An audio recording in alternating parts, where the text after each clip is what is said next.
તો કેવી રીતના કાનિયા જોગીની મેલડીએ ચૂડેલોને ધરતીમાં ઉતારી દીધી, તો સંપૂર્ણ ઇતિહાસ આ વિડીયોમાં સાંભળીશું. પણ ચેનલને સબસ્ક્રાઈબર કરી વિડીયો ગમે તો વિડીયોને લાઈક કરી દેજો. તો પંખીના માળા જેવું એક નાનું ગામ છે અને આ ગામમાં દેવી પૂજકના કૂબા છે અને આ કૂબામાં સવા મહિનાથી પાટ હાલે છે, પણ છતાં દાણા આવતા નથી. ભુવા વેણ વધાવા લઈ થાકી ગયા, પણ કોઈ માતાજી જવાબ આપતી નથી. ત્યારે 14-15 વર્ષના બે છોકરા ઊભા થાય છે અને કહે છે, આપા અમારી ઉંમર તો નાની છે, પણ સવા મહિનેથી પાટ હાલે છે, પણ કોઈ દાણા આવતા નથી. પણ કહેતા હોય તો બાજુના ગામમાં એક રાવણનો દીકરો રહે છે, એનું નામ છે કાનિયો જોગી, અને એ અમારી સાથે નાના મોટા બકરા લઈ અને ચારવા આવે છે. ત્યારે સાથે ડાક લઈને આવે છે અને જ્યારે વગડે અમને બધાને બેસાડી અને ડાક વગાડે અને રાગડી કરે ત્યારે અમને એવું લાગતું હોય છે કે ગમે તેવી માતાજી હોય અને સાતમા પતાળે હોય ત્યારે એને આવવું પડે છે. ગમે તેવી દેવી હોય એનો રાગ સાંભળી અને એને આવવું પડે છે. અમને એવું લાગે છે, કહેતા હોય તો અમે એને જઈને બોલે લાવીએ, અમારો મિત્ર છે. ત્યારે નાતના ભુવા કહે છે, એ રાવણનો દીકરો જો આવતો હોય તો તમે જાઓ એને લઈ આવો. ત્યારે પેલા બંને છોકરા એને લેવા માટે જાય છે. ત્યારે કાનિયા જોગીના ઘેર જઈ બૂમ પાડી છે, હે કાના, હે કાનિયા. ત્યારે કાનાનો મોટો ભાઈ કહે છે, કાના તને કોઈ તારો મિત્ર બોલાવે છે. ત્યારે કાનિયો જોગી બહાર આવે છે.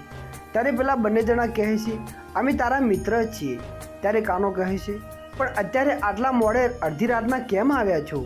ત્યારે કહે છે, અમારી આખી નાત બેઠી છે અને પાટમાં માતાજી આવતી નથી, એટલે અમે નાતના કહેવા પ્રમાણે તને બોલાવા આવ્યા છીએ. તારું ડાક લઈ અને ચાલ. ત્યારે કાનિયા જોગીએ મોઢું ધોયું ના ધોયું તેમની સાથે ચાલતો થાય છે. ઘેર આવે મીઠો આવકારો આપે છે. કાનિયા જોગી ડાક લઈ અને એક બાજુમાં બેઠો થાય છે. ત્યારે નાત વિચાર કરે છે કે આ છોકરું શું કરશે. ત્યારે કાનિયા જોગી એનું ડાક વગાડી કાળીનો રાગ કરે છે અને ભુવા વેણ વધાવો માતાજીનો નાખે છે અને દાણા આવવા લાગ્યા. એક બાજુમાં તવો મુકાય છે અને કાનિયો જોગી કાલીનો રાગ કરે છે. ત્યાં માં મેલડી સવા વેચની નાગણી બની અને તવો પીવે છે. ત્યાં બધા જોઈ લોકો કહે છે, ચાલો મારી નાથ ચાલો દેવીના દર્શન કરીએ. ત્યારે કાનિયો જોગી બે હાથ જોડી ઊભો થાય છે અને માતાજીનું રૂપ જોઈ અને કહે છે, દેવી પૂજકના કૂબામાં આવી દેવ, જો મારા નસીબના ભાગલે જો કોઈ આવી દેવ હોય તો હું દુનિયાને બતાવી દઉં કે મેલડી કોણ છે. આ કાનિયા જોગીની મનની વાત માતાજી જાણી જાય છે. ત્યારે માતાજી કહે છે, જો તારા જેવો દીકરો કાળીનો રાગ કરી અને મને જગાડવાવાળો હોય ને તો દુનિયામાં એકવાર નામ અમર કરી દઉં.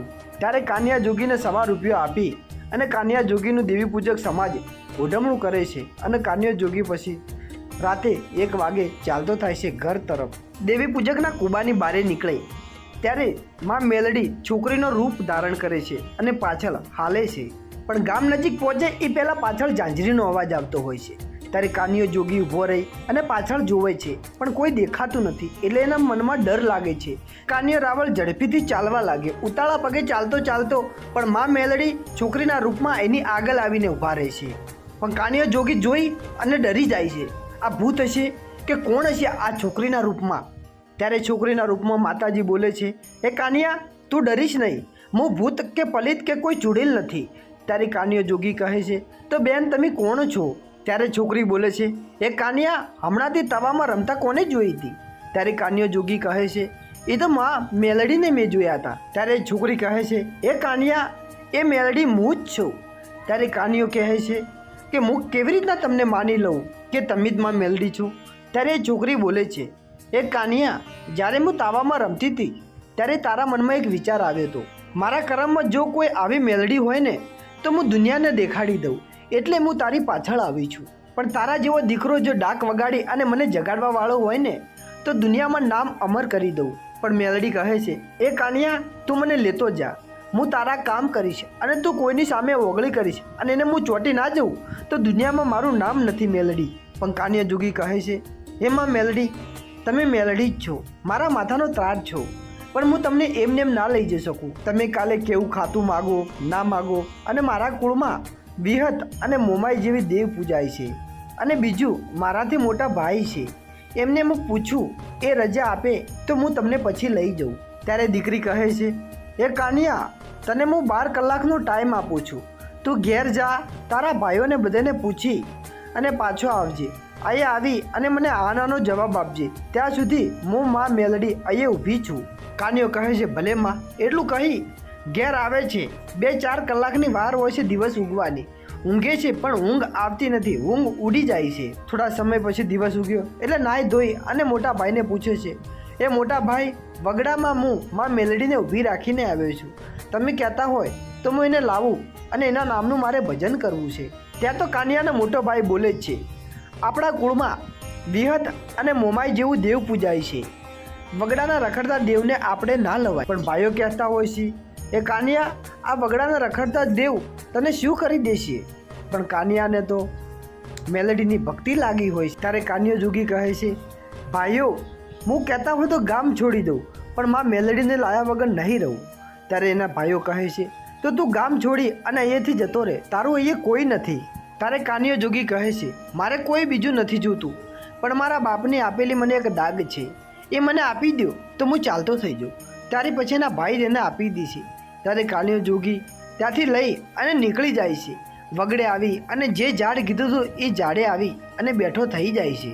રાહ જોયામાં આખો દિવસ વહી જાય છે. રાતના 12 વાગ્યા. વિચાર કરે છે, હજી સુધીમાં મેલડી આવ્યા કેમ નહીં? ત્યારે પછી ડાક લઈ અને ડાક વગાડી અને કાલીનો રાગ કરે છે. ત્યારે આકાશમાંથી જેવી વીજળી પડે એમ માં મેલડી આવે છે. ત્યાં તો કાનિયા જોગી પગમાં પડી જાય છે. ત્યાં તો માં મેલડી કહે છે, એ કાનિયા, ઊભો થા. પણ કાનિયો તો રોવા લાગે છે. તારી મેલડી કહે છે, એ કાનિયા, ઊભો થા, તું રોઈશ મત. હું તારી સાથે હોય ને તો તારે કોઈ ચિંતા ના કરવાની. સાનો રહી જા દીકરા, સાનો રહી જા. અને હવે હું તને જે કહું ને એનો તું મને જવાબ આપ. કાલ તું જે કહેતો હતો કે હું મારા ભાઈઓને કહીને આવીશ, તો તારા ભાઈઓને શું કીધું? ત્યારે કાનિયો જોગી કહે છે, હે માં, મેં મારા ભાઈઓને બધી વાત કરી, પણ મારા ભાઈઓ તો કહે છે કે વગડાનું દેવ તું અહીંયા લાવીશ ને આપણે 7 પેઢીનો વેર થઈ જશે. તું અમારામાં નહીં અને હું તમારામાં નહીં. પણ મેલડી કહે છે, કાનિયા, તે સામે શું કહ્યું? મેં એમ કહ્યું કે ઘર બાર, ભાઈ ભાભી અને ગામ છોડી દઉં, પણ હું મેલડીને નહીં છોડું. પણ મેલડી કહે છે, ભલે દીકરા, તારા ભાઈઓ તારો સાથ છોડી દીધો, પણ મેં તારું બવડું પકડ્યું છે ને, હું તારું બવડું ક્યારેય નહીં છોડું. હે કાનિયા જોગી, હું તને એક વચન આપું છું, જ્યાં સુધી તું જીવે છે ને ત્યાં સુધી તારી જીભે તું મેલડી બોલ, અને હું તારી સામે આવી અને ના ઊભી રહું ને તો મને મેલડી માનવી નકમી છે. આમ મેલડી વચને બંધાણી. તારી કાનિયો જોગી કહે છે, એ માં, તમે મારી સાથે કેવી રીતના રહેશો? ત્યારે મેલડી બોલે છે, સામે તળાવ છે અને એમાં સાજ ઊભું છે અને એનો કડિયો બનાવ. એ કંડિયાને ધરતી ઉપર મૂક અને ડાકની 3 ડેડી માર અને તું તાકી રહે અને હું સવા વેચની નાગણી થઈ અને એના પર બેસી જાઉં. ત્યારે તું માનજે કે દેવી પૂજકની મેલડી હતી. ત્યારે કાનિયો કહે છે, હે માં, પછી હું એ કાંડિયાનું શું કરું? ત્યારે મેલડી કહે છે, હે કાનિયા, તું એ કંડિયો લઈ અને નીકળી જા. જ્યાં સુધી હું તને ના કહું ને ત્યાં સુધી ધરતી ઉપર મૂકતો ના, અને મને પૂછ્યા વગર તું મૂકી દઈશ ને તો એક ડગલું હું આગળ નહીં વધું. ત્યાં તો પછી કાનિયો જોગી ત્યાંથી લઈ અને નીકળી ગયો. જ્યાં રાત રોકાતો જાય અને ચાલતો જાય. ચાલતા ચાલતા શિયાળા ગામના ઝાપે આવી રહ્યો અને રાત પડી ગઈ. ત્યાં પછી એક લેબડા પાસે આવી અને ઊભો રહે છે. ત્યાં પછી માં મેલડી બોલે છે, એ કાનિયા, આ ગામ મને ગમે છે અને આ લેબડો પણ મને ગમે છે. મારો કાંડિયો અહીંયાથી ઉતારી દે. ત્યારે કાનિયો જોગી ત્યાં કાંડિયો ઉતારે છે. ત્યારે સવા વેચની નાગણી થઈ ધૂળના ધરીમલામાં જાય છે. પછી ત્યાં રાત દિવસ કાનિયો જોગી માની ભક્તિ પૂજા કરે છે. પણ એક દિવસ કાનિયો જોગી માને યાદ કરે છે. ત્યારે માં મેલડી સવા વેચની નાગણી થઈ અને પ્રગટ થાય છે અને કહે છે, બોલ કાનિયા, તે મને યાદ કરી? ત્યારે કાનિયો જોગી કહે છે, હે માં, રખડતા રખડતા 12 મહિના વીતી ગયા, પણ મેં માં કામરૂ દેશ નથી જોયો.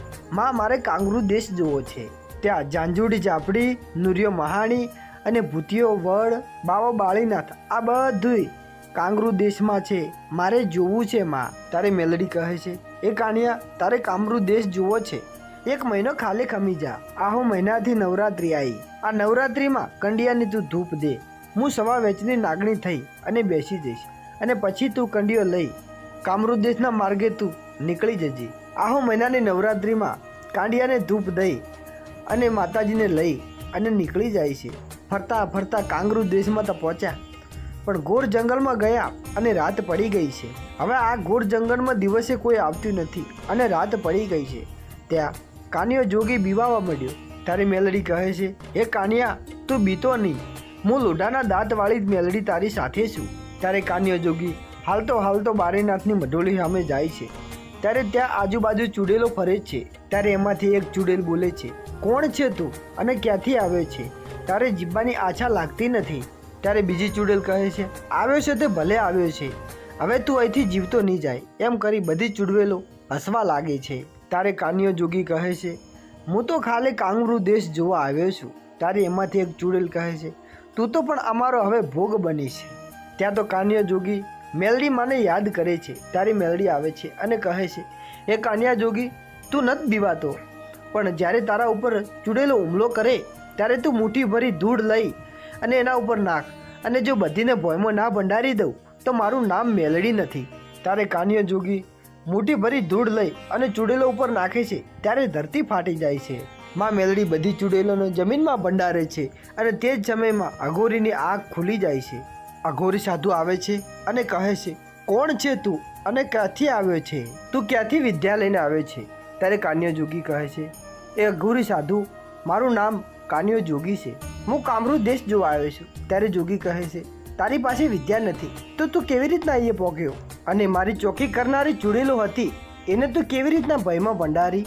ત્યારે કાનિયો જોગી કહે છે, એ અઘોરી સાધુ, મેં આ ચૂડેલને ભયમાં નથી ભંડારી, મારી મેલડીએ ભંડારી છે. ત્યારે અઘોરી સાધુ કહે છે, લે આ તુંબલી અને સામે વાવ છે, એ વાવમાંથી પાણી ભરી લાવ, ત્યારે તને હું આગળ જવા દઈશ, એટલે કે આગળ નહીં જવા દઉં. ત્યારે કાનિયો જોગી પાણી ભરવા હાલી નીકળે છે. વાવમાં જઈ નીચો નમી અને પાણી ભરીને બારે કાઢે છે. ત્યારે માંથી માથાની તુંબલીઓ બારે નીકળે છે અને કહે છે, આ જગ્યાએ જે માણસ આવે છે એને અમે ક્યારે પાછું જવા નથી દેતા. ત્યારે કાનિયો જોગી માં મેલડીને યાદ કરે છે. ત્યારે માં મેલડી આવે છે અને કહે છે, વાવમાંથી અંજલિ લઈ અને મારું નામ લઈ અને એ કંકાલ ઉપર નાખ. જો બધા કંકાલને મારા કાંડિયામાં ના લઉં ને તો મારું નામ મેલડી નથી. પાણી લઈ અને કંગાલ પર નાખે છે. ત્યારે બધા કંગાલ કાંડિયામાં આવી જાય છે અને પછી પાણી ભરી અને અઘોરી પાસે જાય છે. ત્યારે અઘોરી બાવો જોઈ અને કહે છે, બસ મારે આટલું જ જોવું તું, હવે તું આગળ જઈ શકીશ. ત્યારે પછી કાનિયો જોગી ત્યાંથી હાલી નીકળે છે. હાલતો ભૂતિયા વડલે જાય છે. ત્યારે કાનિયો જોગી કહે છે, હે માં મેલડી, આ વડલામાંથી લોહી કેમ વરસે છે? ત્યારે માં મેલડી કહે છે, તારા ગંભે લાલ ચાદર છે, એમાંથી એક દોરો કાઢી અને વડલે બાંધ. જો પાંદડે લોહી બંધ ના કરું ને તો મારું નામ મેલડી ના કહેવું. કાનિયો જોગી દોરો કાઢી અને બાંધે છે. ત્યાં તો લોહી બંધ થઈ જાય છે.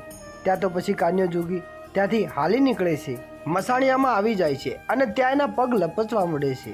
ત્યારે માં મેલડીને યાદ કરે છે. ત્યારે માં મેલડી આવે છે અને કહે છે, ચપટી ધૂળ લે અને મારા કાંડિયામાં નાખી દે.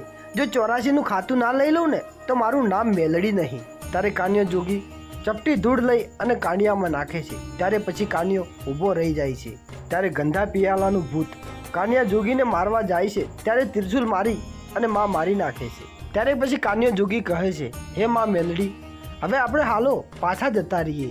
મેં કામરૂ દેશ જોઈ લીધો. ત્યાં પછી ચાલતા થઈ જોઈ છે. ચાલતા પાછા શિયાળ ગામ આવે છે અને ત્યાં આવી માતાજીની ભક્તિભાવથી પૂજા કરે છે. પણ જ્યારે કાનિયા જોગીને કોઈ પણ જરૂર પડતી ત્યારે માં મેલડીને યાદ કરતો અને માં મેલડી હાજર આવી અને ઊભી રહેતી. આવી રીતના કાનિયા જોગીની માં મેલડી કહેવાની. મિત્રો, વિડીયો ગમ્યો હોય તો વિડીયોને લાઇક ના કરી હોય લાઇક કરી દેજો અને ચેનલ ઉપર નવા હોય ચેનલને પણ સબસ્ક્રાઈબર કરી દેજો.